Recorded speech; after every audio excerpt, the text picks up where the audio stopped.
Assalamualaikum warahmatullahi wabarakatuh. Ini teori selanjutnya terkenal sekali dari Jung tentang extraversion dan introversion. Kalian pasti sering dengar istilah ada orang yang introvert dan extrovert.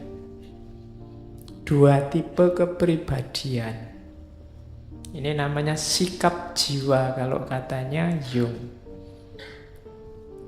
Ya ureanya panjang, tapi ringkesnya itu. Introvert itu biasanya orangnya pendiam, suka menyendiri.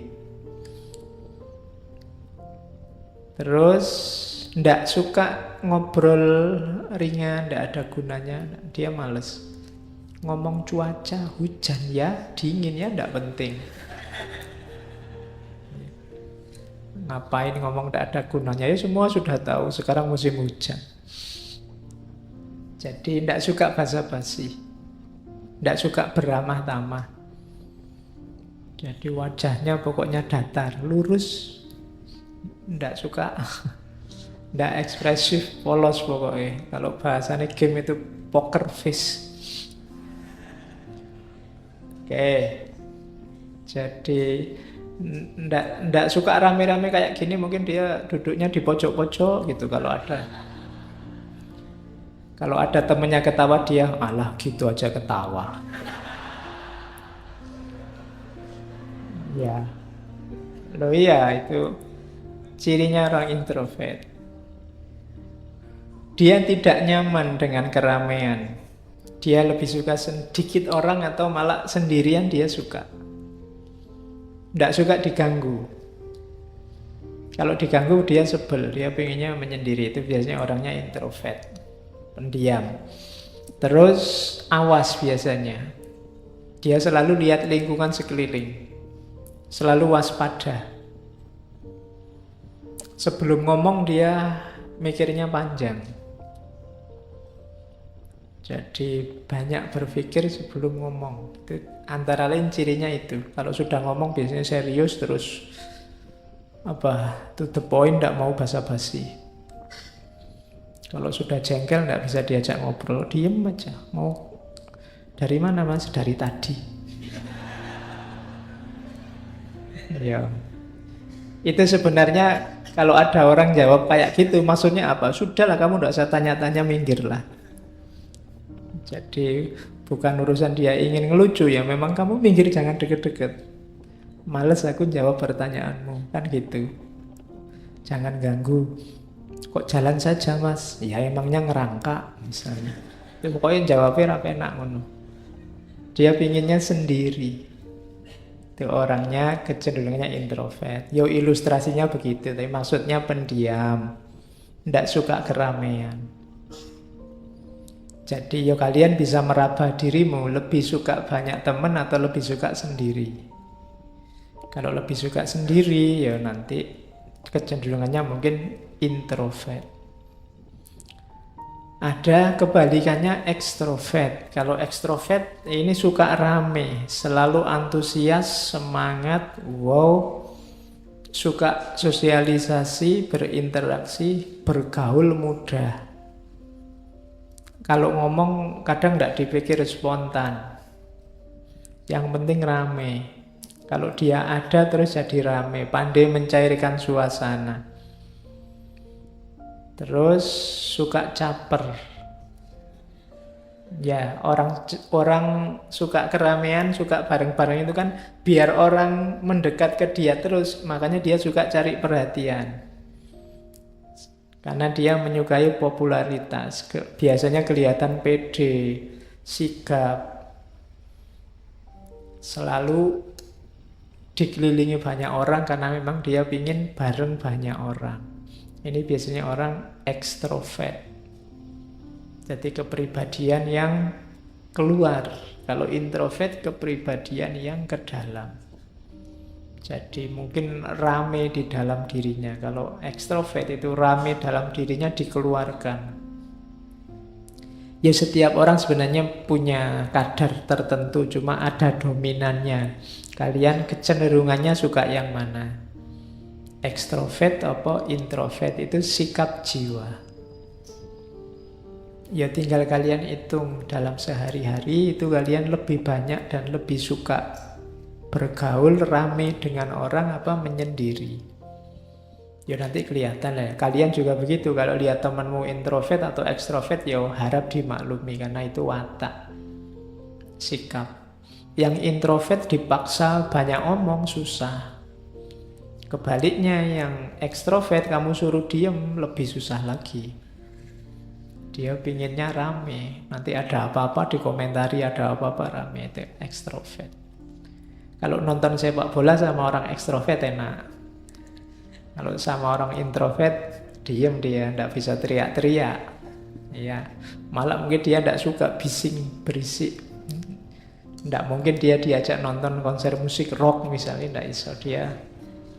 Ya, oke. Jadi itu tipe orang yang sadar tentang dirinya mungkin bisa nanti mengembangkan diri. Yo, ini bukan harga mati. Bisa dibiasakan, bisa dilatih, itu nanti namanya pengembangan diri. Tapi punya karakter dasar introvert atau ekstrovert. Terus, nah itu tadi yang sadar. Jadi dalam kesadaran tadi ada sikapnya jiwa, ada fungsinya jiwa, yang itu berada dalam ranah namanya ego. Kalau yang sadar, saya kira mudah dipahami. Sekarang kita masuk ke yang tidak disadari. Uniknya dunia ketidaksadaran ini, kita juga tidak sadar bahwa ketidaksadaran ini banyak nyetir wilayah sadar. Banyak mempengaruhi wilayah sadar. Cuma kita tidak sadar, wong memang namanya ketidaksadaran. Iya, kalimatnya bulat. Jadi ketidaksadaran kita tentang banyak. Ketidaksadaran itu bukan berarti tidak punya atau tidak ada. Ada sesuatunya. Cuma kita tidak tahu. Karena kita tidak tahu, tidak kita munculkan, dia tidak hadir dalam kesadaran. Tapi dia ikut nyetir kesadaran kita. Yang tampil di ego tadi kan gampang kelihatan di luar. Kalau ini tidak kelihatan. Yang pertama namanya personal unconsciousness. Ketidaksadaran personal.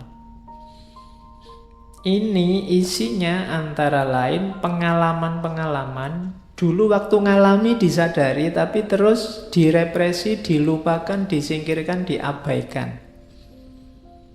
Jangan salah, meskipun kamu cuekin, pengalaman itu terekam dalam dirimu. Mungkin menurutmu tidak penting atau memalukan atau apa lagi, tidak terlalu serius, jadi kamu anggap sambil lalu saja.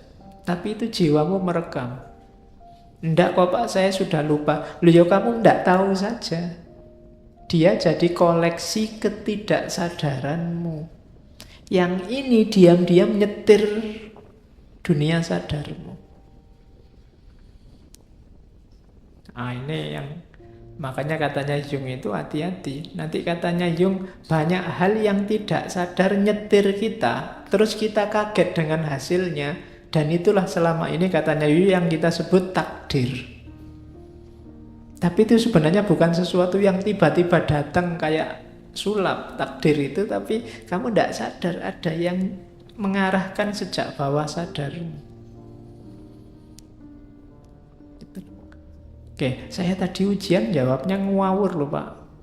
Tapi ternyata katanya dosennya benar Pak. Jadi saya lulus akhirnya. Padahal saya ngarang loh. Jangan-jangan kamu tidak ngarang.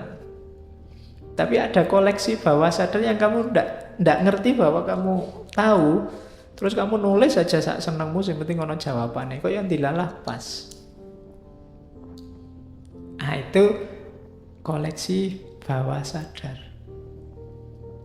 Kamu merasa dirimu itu orangnya sabar loh. Tiba-tiba begitu marah, Orang sak kos-kosan bubar semua. Misalnya. Kamu tidak mengira bisa begitu. Saya kok gitu ya? Apa memang sudah takdirnya saya kayak gini ini? Ditakdirkan Allah sekarang bisa marah? Enggak. Koleksi-koleksi itu sudah ada, cuma kamu tidak sadar saja. Selama ini tutur katamu lembut, tapi begitu tidak suka sama orang, caci makimu ngalah-ngalahi yang biasa nih miso. Padahal dari mana kamu dapat kosakata itu? Itu pasti dari bawah sadarmu. Saya tidak pernah ngapalin kata-kata pisuan, Pak. Loh, enggak. Mungkin kamu baca WA, teman-temanmu maki-maki, baca Instagram, ada orang maki-maki. Yuk, terus kamu lupa, alah ini maki-maki, ini jelek. Loh, tapi tadi kan sudah kamu baca. Kosakatanya sudah nempel dalam dirimu. Ya memang kamu buang, tapi dia tidak hilang, dia masuk ke bawah sadar. Jadi begitu kamu marah, kontrol terhadap wilayah sadar hilang, tampil dia ke atas. Keluarlah caci maki dari mulutmu. Personal unconsciousness. Nah, dalam wilayah tidak sadar ini ada namanya kompleks. Kompleks bukan tempatnya kos-kosan atau tempatnya kontrakan ya. Jadi kompleks itu kelompok gagasan, kelompok persepsi, kelompok pikiran yang kita tidak sadar bahwa itu terstruktur, yang membentuk kesadaran kita. Jadi contohnya begini kompleks itu. Coba ya. Kompleks itu organized group of thought. Misalnya pandanganmu tentang ibu. Ibu itu kamu di kepalamu masing-masing ada pemahaman tentang apa dan siapa itu ibu. Tapi kamu tidak sadar bahwa pemahamanmu tentang ibu itu banyak sekali unsurnya. Dia sangat kompleks. Ibu itu bisa sumbernya dari ibumu sendiri, atau ibunya orang lain yang kamu pernah berinteraksi dengan mereka. Bisa juga kamu sendiri yang kebetulan pengalaman jadi ibu, yang perempuan ya, bukan laki-laki. Nanti kalau laki-laki jadi ibu nanti lucu. Terus mungkin bacaanmu tentang ibu, atau mungkin pengalamanmu dulu waktu kecil diasuh oleh ibu, sumbernya banyak. Yang ini kemudian menstruktur jadi satu, secara tidak kamu sadari muncul kesanmu, pandanganmu tentang ibu. Mungkin yang ibunya kayak zaman dulu ya, ibu tiri, kejam, jahat, kamu dipukuli. Loh, itu nanti pandangannya tentang ibu beda dengan ibu-ibu yang baik. Dari mana itu? Ya dari kompleks ini. Hal yang sama terjadi dengan pandanganmu tentang dosen, pandanganmu tentang tokoh A atau tokoh B, atau partai A atau partai B. Itu seolah kamu, ini saya mikir sendiri Pak, ngalami sendiri secara rasional dari pengalaman sensing, thinking. Enggak. Bawah sadarmu mainnya juga banyak, cuma kamu enggak tahu. Entah kamu punya pengalaman apa, mungkin kamu membaca apa, atau kamu lihat orang lain mengalami apa, yang sekarang kamu lupa, tapi dia menstruktur di bawah sadarmu. Itulah namanya kompleks. Kalau ini ketidaksadaran individual. Ini yang mirip kalau di Freud namanya id. Kan ada id, ego, dan super ego. Jadi ID, id. Jadi dia tidak kelihatan tapi menentukan. Jangan dikira begitu kamu baca buku, Pak saya itu kan sering mahasiswa ngeluh itu, saya baca buku Pak, tapi begitu saya tutup, lupa semua saya. Loh, dia hilang di wilayah egomu, tapi dia mungkin terekam di bawah sadarmu. Dia ikut menentukan wilayah sadar, cuma kamu tidak sadar. Oke. Terus. Nah, wilayah kedua tadi. Kalau yang awal-awal tadi, mulai ego sampai wilayah ketidaksadaran personal, bisa diulang rekaman ketika kita ngaji tentang Sigmund Freud. Yang original dari Jung ini, collective unconsciousness. Ketidaksadaran kolektif. Ini wilayahnya lebih dalam lagi dibandingkan ketidaksadaran personal. Katanya Jung, ini mungkin ada pengaruh ajaran-ajaran agama tertentu mungkin, bahwa begitu kita lahir, kita ini bukan papan kosong. Kita mewarisi apa? Hal-hal, ingatan-ingatan. Mungkin dulu nenek moyang kita punya cita-cita apa, punya keinginan apa, punya harapan apa, punya semangat untuk ngapain. Yang semacam ini nanti bisa diwariskan dari generasi ke generasi, akumulatif. Katanya Jung, ada sisa psikis perkembangan evolusi manusia yang menumpuk dari generasi ke generasi. Dan ini, apalagi yang ini, yang tadi aja nggak disadari, apalagi yang ini. Collective unconsciousness. Itu yang bikin misalnya kadang-kadang kamu heran, kok bisa ya orang Yahudi itu seperti itu semua. Mungkin cerdik, cenderung agak tricky, kemudian kok bisa ya etnis ini kok sukses terus kalau bisnis, kok bisa ya. Itu ada warisan-warisan dari nenek moyangnya, otomatis begitu. Kadang-kadang kamu usaha mati-matian gak sukses-sukses, tapi dari etnis itu temenmu cepet banget, cuma ngapain aja terus jadi kaya. Itu ada collective unconsciousness. Jadi dia otomatis dia mewarisi itu dari nenek moyangnya. Jadi diwariskan dari kakek nenekmu. Tadi ada orang introvert, ada orang ekstrovert, itu bisa dilacak ke belakang dulu-dulunya. Kemungkinan kakek nenek moyangnya kecenderungannya seperti itu juga. Ya meskipun tidak harga mati, tapi ini nyetir kepribadianmu. Makanya ada, kalau orang Jawa itu cenderung lembut, cenderung tidak mau cenderung melunak. Sementara etnis tertentu biasanya lebih suka keras, lebih suka tegas, lebih suka. Itu warisan genetik. Saya pernah baca buku itu, bahkan batin, sikap batin itu berpengaruh pada DNA seseorang. Yang itu bisa diwariskan. Misalnya dulu kakekmu pacaran terus patah hati. Ya. Karena patah hati terus sumpek terus, kakekmu itu hidupnya murung, terbayang-bayang pacarnya terus meskipun kawin sama orang lain. Nah, kemurungan ini biasanya kan kalau ditinggal itu sangat dalam kan, yang diingat terus itu. Ini bisa mempengaruhi struktur DNA-nya. Dan ini bisa diwariskan. Ketika punya cucu, punya anak, itu kemungkinan anaknya punya watak pemurung yang sama. Meskipun belum diputus pacarnya. Hidupnya jadinya nggak ceria. Kenapa? Warisan DNA. Ada buku yang bahas bagaimana DNA itu bisa dibangkitkan, bisa diwariskan, bisa dimanipulasi. DNA ini kan warisan struktur.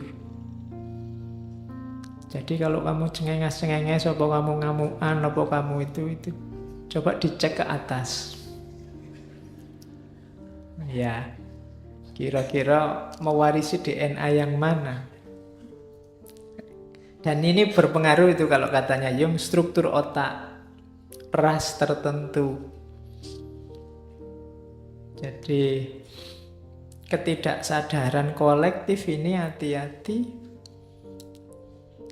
Kalau dia dominan, orangnya kadang-kadang bisa terjebak, kalau sakit jiwa namanya fobia, delusi. Kalian kan nggak tahu ujungnya kemana, tiba-tiba kok saya kok fobia ya sama ketinggian. Nggak ada peristiwa awalannya di mana. Saya juga nggak pernah naik gunung, nggak pernah naik roller coaster apa-apa. Kok yo aku fobia ketinggian? Itu bisa jadi warisan collective unconsciousness. Jadi ini nyetir kita. Kalau kita tidak sadar dan ini dominan, kita agak kayak orang sakit jiwa.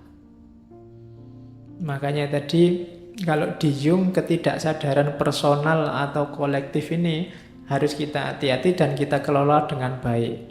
Kalau tidak, ini membanjir keluar tanpa terkontrol, ya kita bisa terkena beberapa penyakit jiwa. Jadi orang-orang di pinggir jalan yang sakit jiwa itu antara lain ya gejalanya ini. Kita ngomong apa, dia ngomong apa. Karena dia tidak bisa lagi mengontrol wilayah kesadarannya. Bawah sadarnya membanjir keluar.